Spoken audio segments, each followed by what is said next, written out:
Welcome back to Mental Health for Creative Minds, the YouTube podcast that explores the mental well-being of creative professionals working in film and theater and the skills, resources, and mindsets that can make all the difference while working as a creative professional. Now, if you are a performer or a performing arts teacher, this episode is for you. Today, I am joined by Tyee Tilghman, a seasoned actor, filmmaker, and teacher. With over 20 years of experience in the entertainment industry, Tyee has not only excelled in his craft, but has also dedicated himself to mentoring the next generation of performers.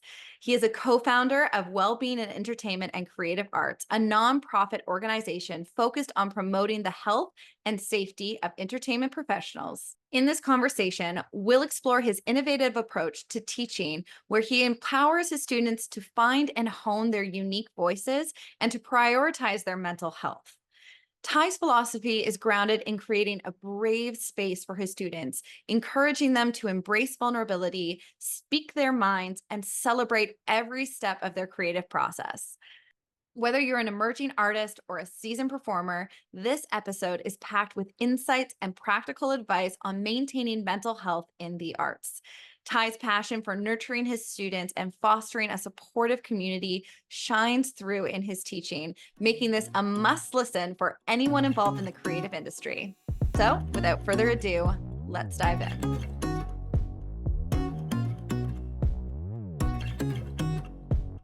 Hi, welcome to the podcast. It's so nice to have you here. We've already had your partner both in romantic life and in business life, Shayna, on the podcast. Correct. Yes. And now it's your turn. Yeah, I'm glad to be here. I got to watch her episode, or I got to take a look at some of her episode, and I'm excited to be a part of the conversation as well. Amazing, because you are also one of the co-founders of WECA. That is correct. Yes, we started it together, and I think it's sort of based on some things that she experienced while I was going through grad school and witnessing me, because I did professional work before I stepped into becoming a student. And so she's been with me on a good portion of that journey, and a lot of things that she's seen are kind of what caused her to want to create that space. So yeah, which I want to hear a little bit more. So maybe you could start us off with how you kind of found your way in this industry and what your experience has been like as a professional, a creative professional. Of course. So my name is Tyee Tilghman. I started acting because I was actually studying to be a marine biologist. I can totally see how those would exactly totally make sense. I am excited that Samuel L. Jackson also was studying to be, I can't remember if it's an oceanographer or a marine biologist. I can't remember which one it is. But that's what I was doing. I was at a magnets program in Washington, D.C. at a high school for that. I wound up transferring schools, and I took a drama class to fill a hole in my schedule when I was a junior. And it was curtains on everything else.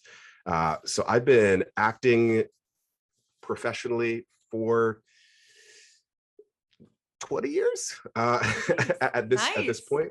Yeah, started off in theater, did that professionally for a few years, decided to go to grad school halfway through, and I have been in Los Angeles now for 10 years doing film and television, and then stepped into the other side of the creative space as well since I've been here.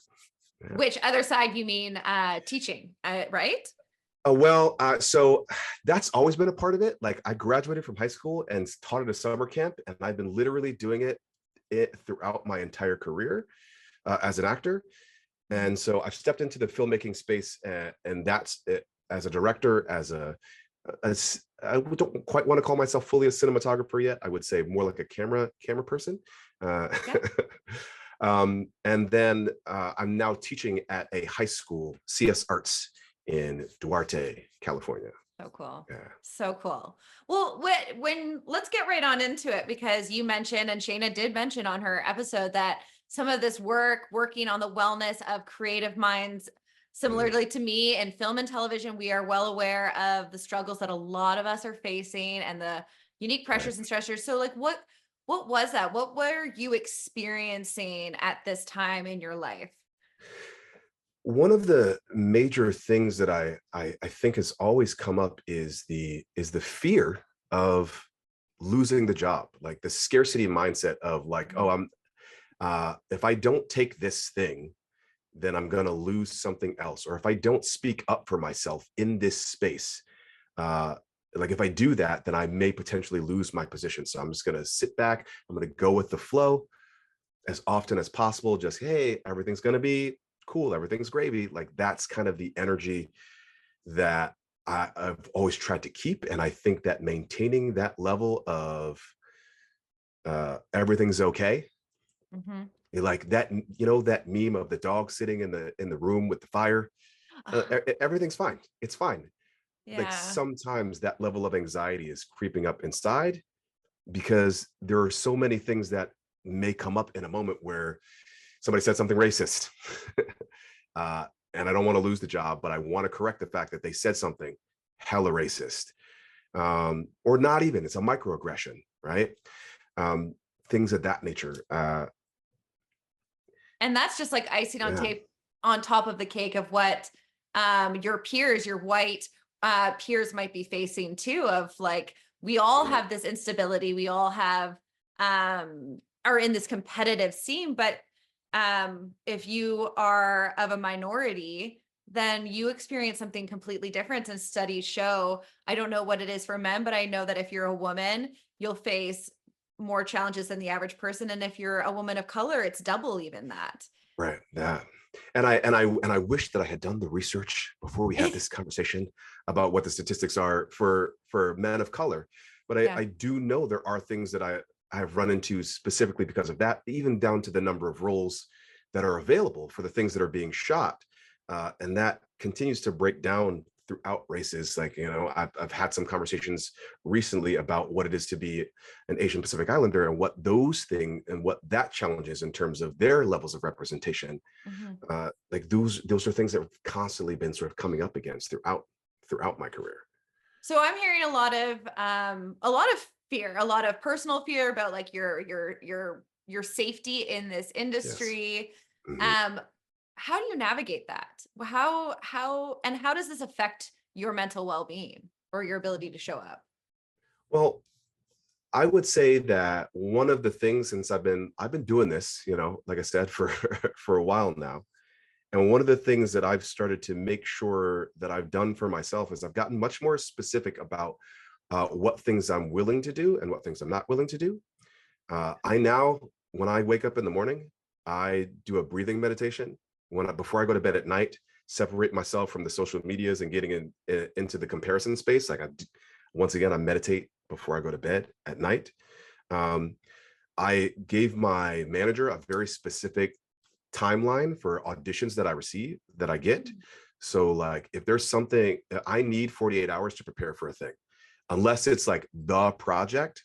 Like she can send it to me, but quite honestly, she sends it my way and I go, that's less than 48 hours. That's a no. Like I'm not going to do it because I need the time and mental space to prepare so that I don't get activated in trying to get everything done, because I'm teaching, because I'm doing other mental health related issues, because I'm a member of WECA. There are other things that I have going on in my life. There are personal events that I got to go to.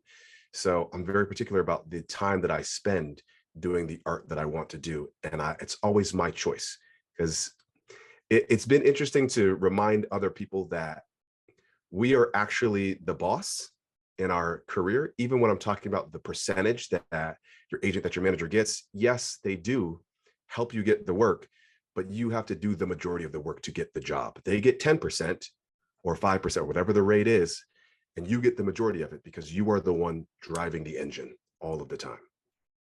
Yes, and you are your vessel. You are your instrument at the same Yes. time. Yes. So, like a guitar or pianist would tune and care for their instrument, you have to care for all of yours, is Yes. what I'm hearing. What I also really heard here in your share is you using boundaries as a way to care for yourself. And Yes. it's not that you don't care about this industry or you don't care about this work or you're not deeply passionate. It's about going, I love this and I can show up. I want to show up my best for this. And this is how I can do that. It's because I care so much about this that I do want to show up as my best self. So Yeah.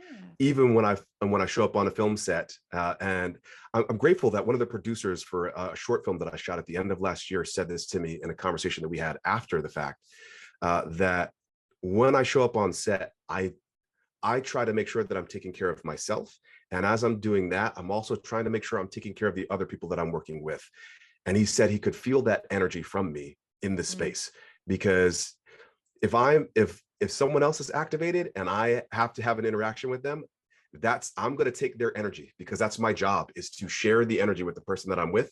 And that goes from everybody on the crew to the other actors that I'm in the scene with, to make sure we're all safe in the same space. That's amazing, because energy really is contagious. It is something that you Mhm. can feel.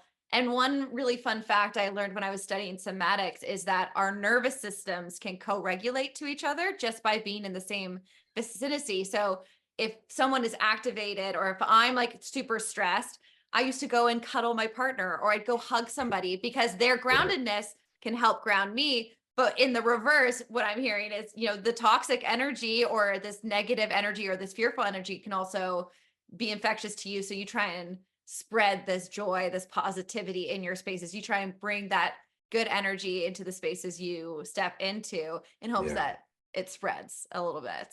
So in the very educational space that I wind up being in, teaching this, one of the things that, and I wish that I knew who this person, if anyone watching this knows who this person is that said this thing, because I haven't been able to find it for years.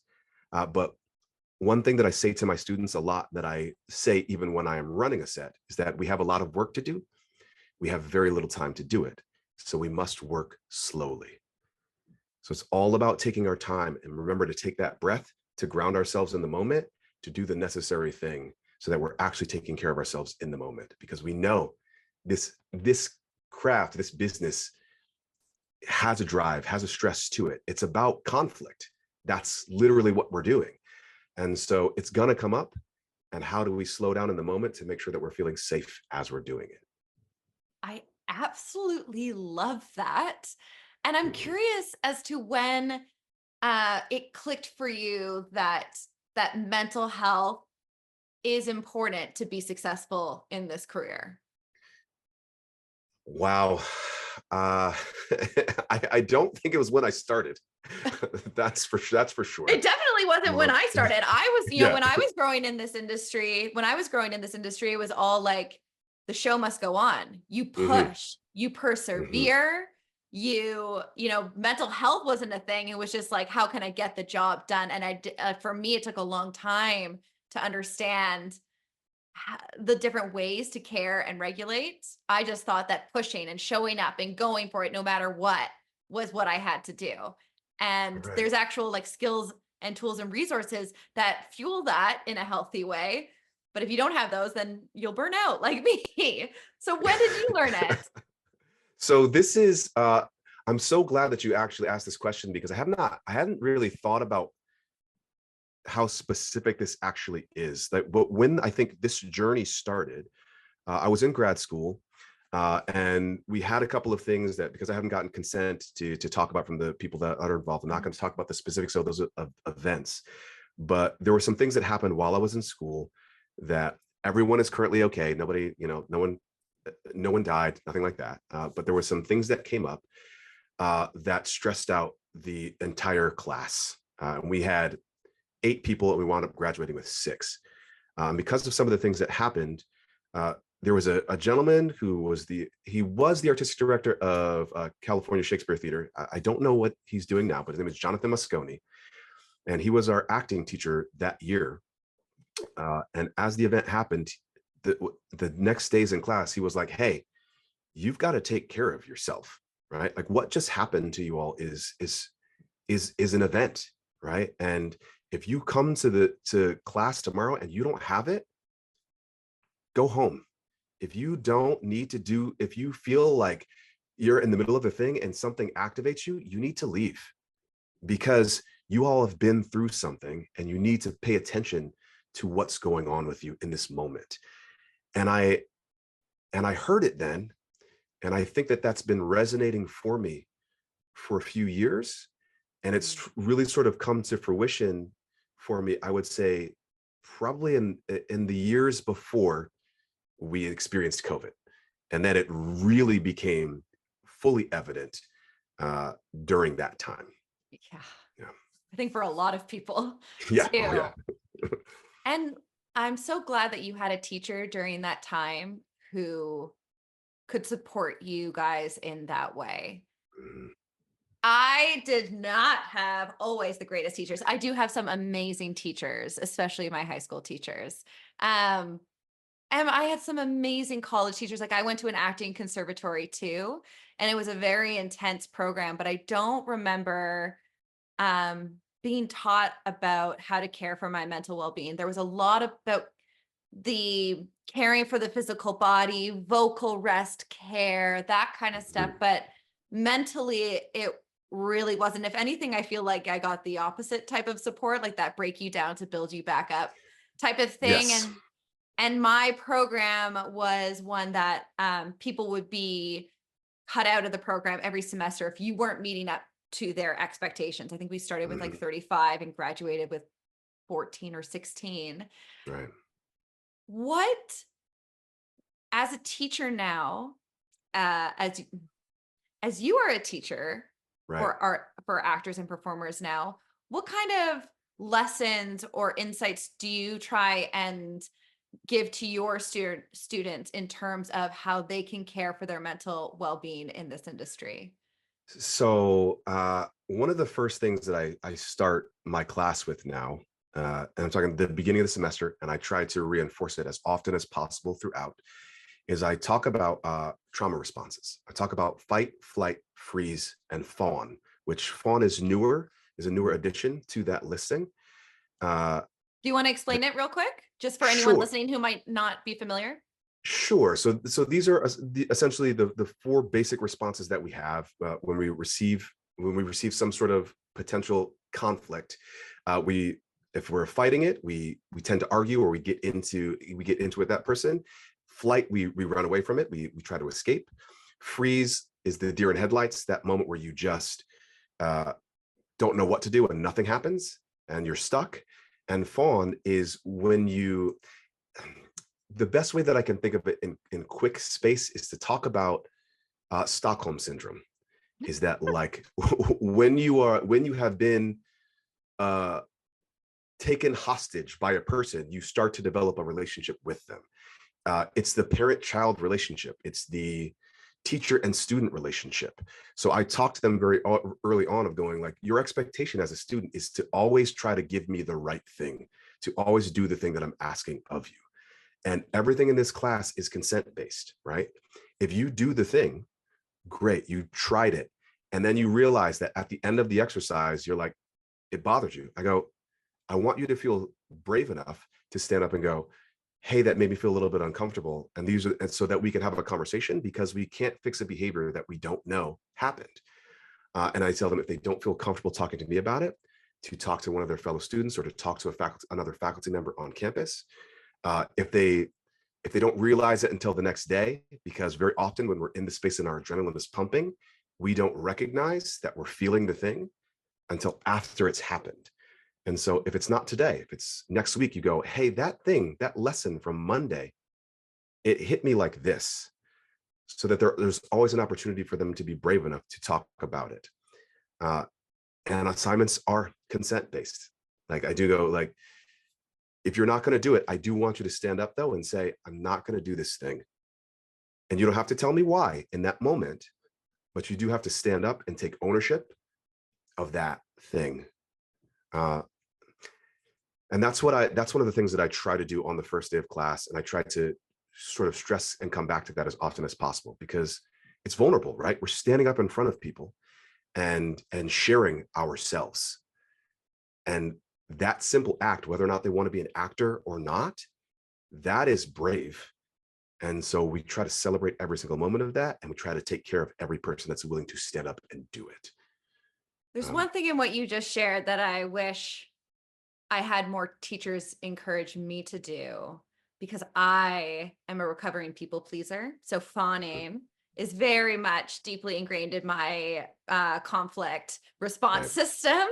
Of, oh yeah, smile and it's okay, it's okay, it's okay.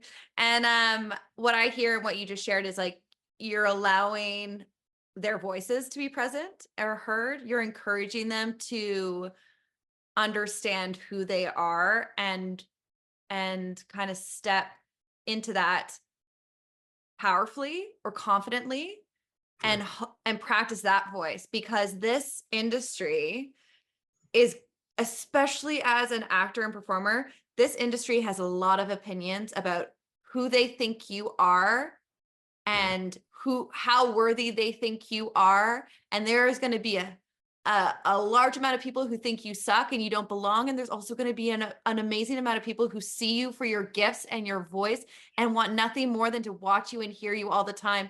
And if you're in more rooms with the people who don't like it, having that confidence to be like, you're just not my people, I am Yeah. in the wrong room. And that's what I hear you teaching your students when you are allowing them to practice speaking to you like that. Finding your tribe, right? And I think that that's Yeah. similar to the boundary space for myself of going like, hey, these people are rushing me into a thing. I don't want to be in that space.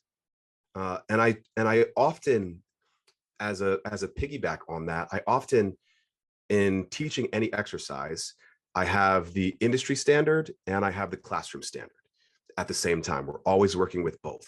So I'm going to give you 5 weeks to work on this thing. And if we were working on, and as we're working on this one scene, and we're working on the lines for this scene, I go like, 5 weeks is the rehearsal process for an entire run of a play. And I gave you 4 pages. The standard would be that you would have memorized the entire script coming into the rehearsals for a project, but that you should have already done that work uh, to prepare yourself. But I'm going to give you the time to take it so that you get used to the habit of learning the material and what the expectation is in the industry. And I'm going to make sure I take care of you in the process of learning the thing, because I'm not grading you on the industry standards. I'm helping you understand how to move towards the thing and whether or not these things work for you. So if those are the expectations, how do you meet that expectation for yourself? Hmm.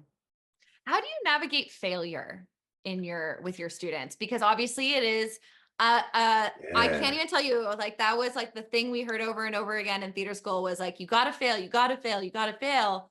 But I don't know about your program, but like with being kicked out of mine, I was like, how am I supposed to fail? You are going to kick me out if I do that. How do you navigate this in your program? I try not to say anymore, because I used to say failure is the place of learning, and I don't love that phrase. And that's one of the reasons I talk about getting up in front of people and trying the thing is an act of vulnerability. Mhm. And I'm not currently wearing one because I can't wear the hat and wear the headphones at the same time. But I wear a question mark uh, hat every day, um, because the question is, our job as an actor is to ask the question and make a choice about what the question is. We don't know what the answer is. We're exploring what it is. And so you may explore this and it doesn't work. And that's great that you tried it. So let's try something else, because we tried that choice. What's another choice that we can make? And so it's always about celebrating. Like if someone, like in my Shakespeare text analysis class this morning, someone was intending to try out a word and they were afraid to say it out loud. And I was like, sound it out, make your way through it. And they got it right. And I'm like, see, that's it. You took a risk and you took the chance at finding the word. And there are other days where someone says the thing and they say it wrong. It's like, and I stop the class and I go, please applaud so-and-so for making the attempt of doing that. And this is how you say the word, because you have to be brave enough to make the attempt, and you should be celebrated for making the attempt. And I think that that's the thing that's key to me, is making sure that when someone doesn't necessarily do the thing exactly the way that it's supposed to be, that we still celebrate that moment. That's really important. I absolutely adore that you take these intentional beats to celebrate the failures in the moment, to Mhm. start that reframing. I remember hearing about a family that at dinner time, they would all sit together and they would say 3 things that they're celebrating and the Mhm. failure of the day. And then they would celebrate that failure. And I kind of see a resemblance in that technique from you. So I think that's wonderful. What if, oh, sorry. Do you have No, I was something? going to say, I don't remember who I got that from, but I know that that's a thing that, like, sandwiching the thing is that you give a compliment, you The give a compliment compliment. sandwich. Yeah. And then you say the thing that needs to be worked on, and then you give another compliment to sort of finish it out, so that we're always trying to frame it in a positive light whenever we can, to That's be really restorative. great. That's really great communication and leadership skills right there. It's a compliment sandwich. Mhm. Um, in my last episode, I spoke with Dana Puddicombe, who's an improv artist, and we talked about how improv principles really show up as life skills as well. And the thing that I keep thinking about in terms of acting and life skills is how, as actors, we work so hard in understanding our scripts, and we break it down, and we work out what our objectives and our tactics are, and we rehearse and we try things on. But at the end of the day, when it comes to the performance, you just have to let it all go. Mhm. And there's this moment of like, you just have to trust that you did the work, and you just need to be now. And you need to just be present in that moment and ready to react to what you receive from your partner. You're now in a state of play. And you just have to trust that that work is in you. And I think that's what we struggle with as human beings sometimes, is especially in these competitive worlds. You talked about not wanting to be on your phone right away in the morning because of how competitive you will feel in that moment. And we sometimes forget that we can just be that Mhm. work of just being present here in this moment. We don't need to do a bunch of things, or we don't need to worry about what other people are thinking, or we don't have to worry about how other people are seeing. We can just be that, and the right people will see it, Yeah. and the wrong people won't. I'm thinking about, like, I put an audition on tape last night, and you do all the takes, and you get to the last one, you go like, that was it, that was the one. uh, and I looked at my last take, and I loved it. It was great. uh, and I sent that one to my manager, but I also sent one of the ones that I did earlier on, because by the last take, I was thinking very specifically about choices that I was making, going like, oh, okay, and then I'm going to lean in here at this point when I'm saying this thing, and it's still beautiful. It's still a well-crafted technical performance.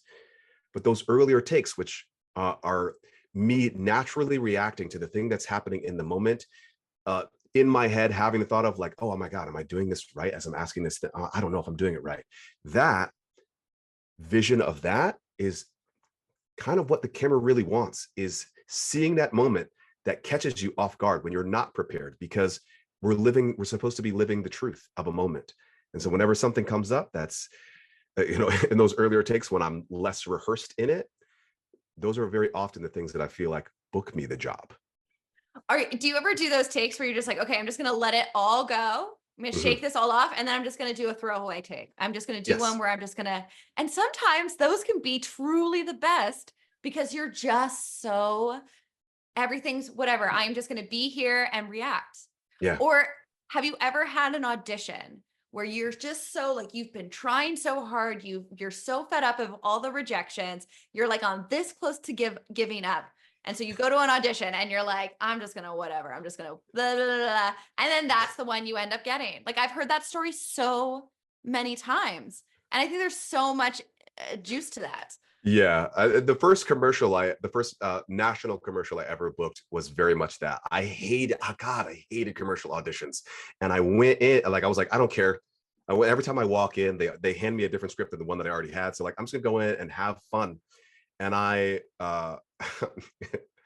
went in. I was like, we were supposed to be playing pool, and I did a little like pool thing, and like I did a shout out to somebody else that was in the room, and then I left, and I went to go hang out with my friend in the car. And we were just like messing around in there, and they sent someone back out because they saw me walk out and brought me back in because they wanted me to do something else. And I booked that, and I wound up booking that commercial. Right. So like that, literally that moment of going, you know what, I don't care, I'm just going to do what I want, because I don't think that they know, and I don't know, so I'm just going to do what feels right in the moment, and that booked me the job. There you go.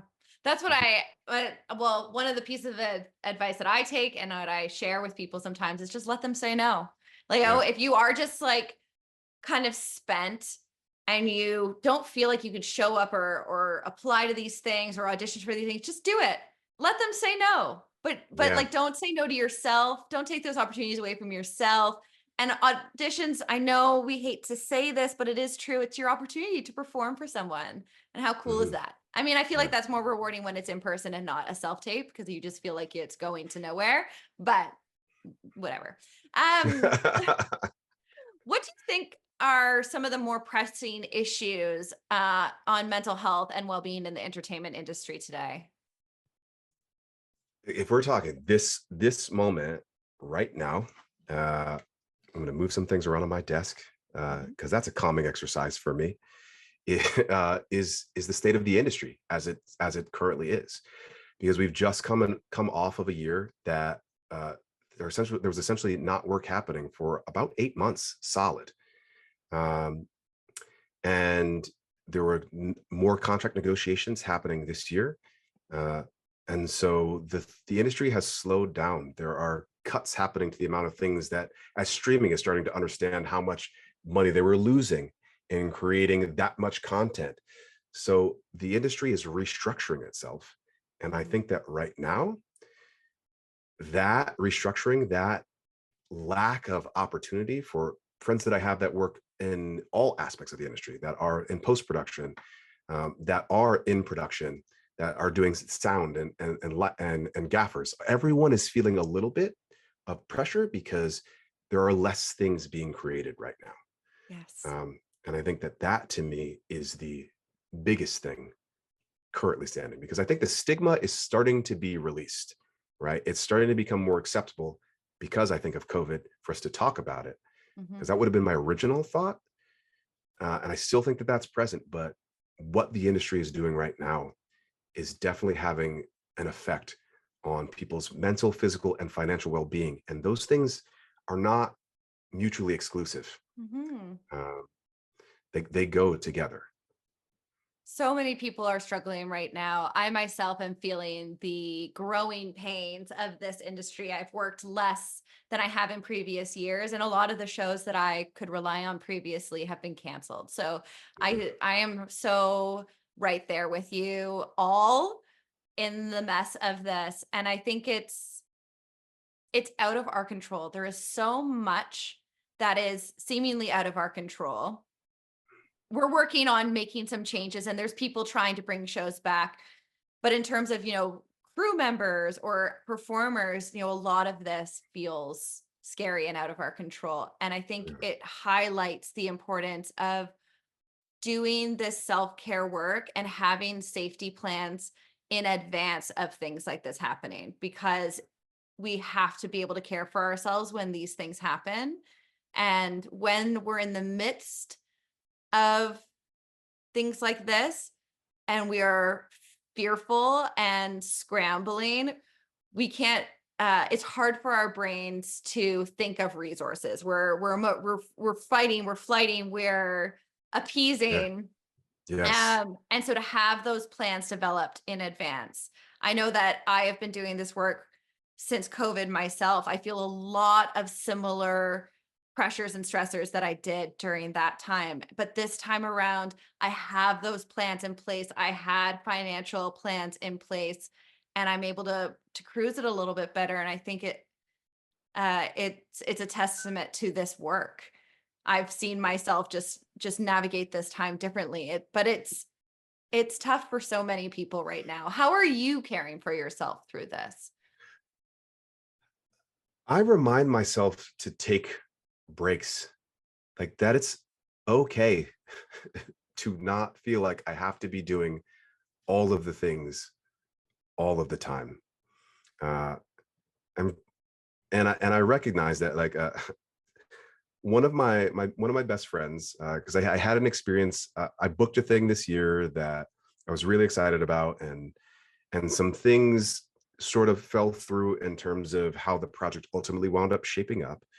And I called her and I was like, I don't know if I want to do this, and she was like, I want you to try to stop making art.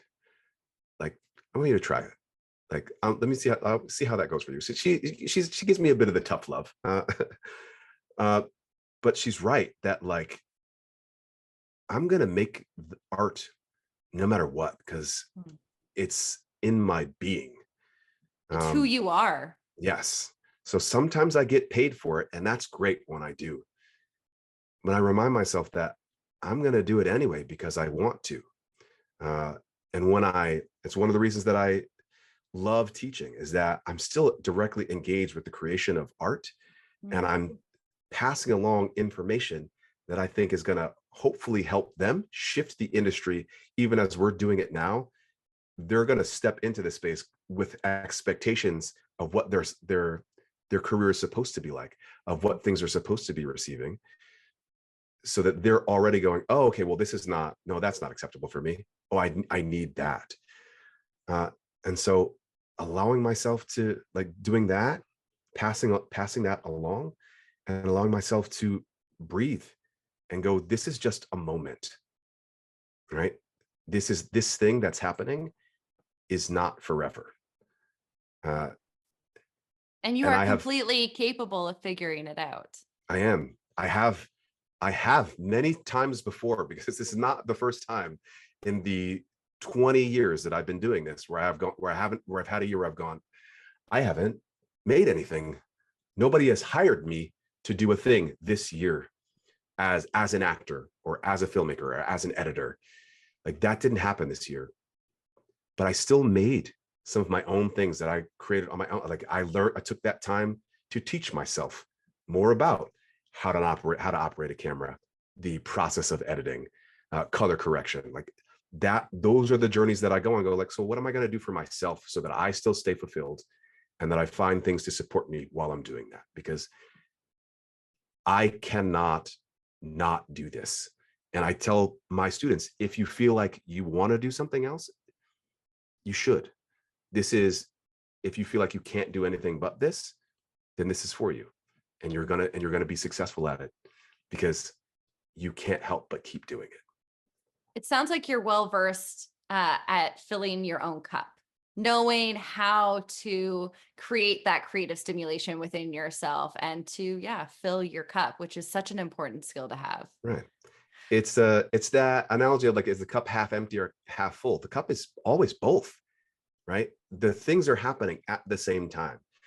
In any given day, I can have a great thing happen and a negative thing happen. And what do I choose to put my focus on? And I'm not for this toxic positivity type thing. I'm No, not for that. Like, I'm going to acknowledge that that thing sucked. And also, this thing that happened in that same day, that's a win, right? Of having both at the same time. it's the yes and. Yes. Yes, I am frustrated and I know I'll get through this. Yes, this Mhm, sucks and I'm capable of figuring this out. It's the mhm. duality. What? Oh, sorry, go ahead. I was going to say the improvisation of life. Yes, and also this thing is also true. Constantly having to rethink how this moment is going to work. That is what improv is, and that is literally life, because we don't know what's happening tomorrow. Literally, literally. What advice do you, or for any of the inspiring actors who might be listening, what advice do you have to any filmmakers or performers who are just starting out and feel overwhelmed by the pressures of this industry? Uh, First thing I want to say, which I've already said before, is take a breath, see what your breath is doing. Mhm. Uh, and one of my undergrad professors said something to me, that I think is one of the best pieces of advice that I was given. There are two, actually, two pieces. Um, the first was, when you go in and do the audition, or you apply for the job and you don't get it, you already didn't have it, so you're no worse off than you were before. And that kind of blew my mind. Mhm. And then the other thing that he said, which I try to do this as often as possible on my Instagram. I didn't do it for the last audition, which means I got to do something for this, for myself, for today. But that you uh, that you treat yourself.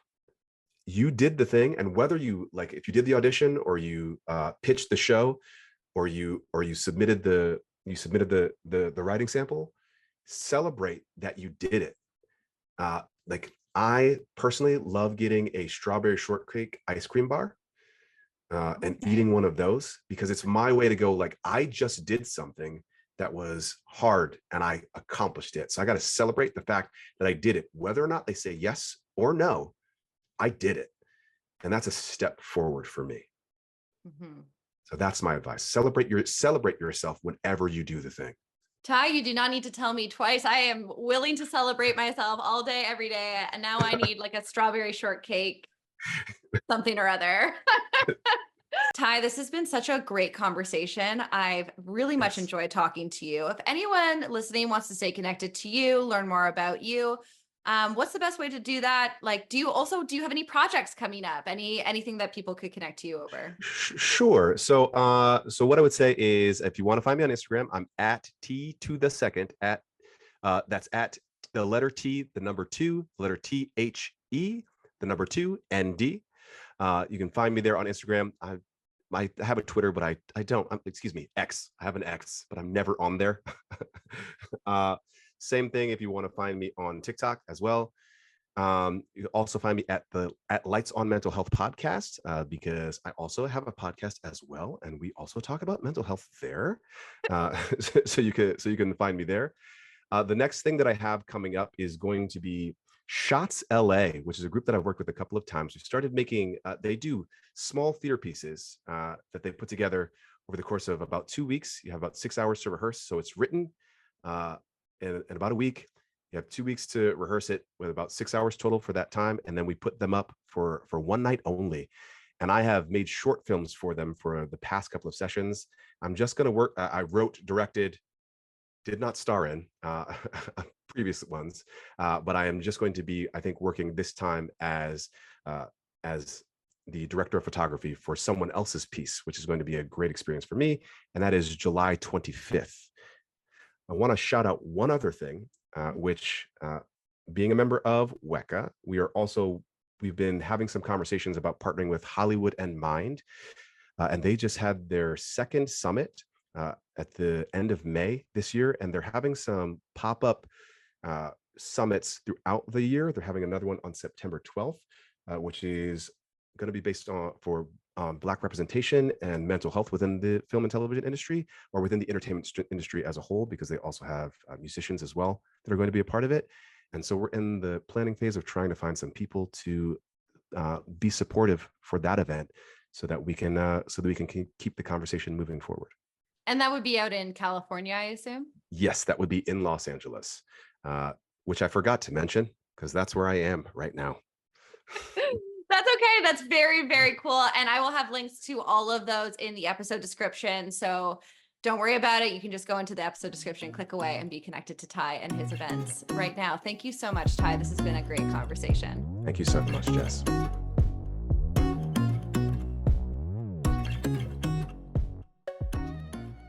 Now time for the legal stuff. This podcast is presented to you solely for educational and entertainment purposes. I may be a professionally certified coach myself, but hosting a podcast is not coaching. This podcast should not be used in substitution of working with a licensed therapist, doctor, coach, or other qualified professionals. Copy that? Amazing. See you on the next episode. Nothing but love, Jess.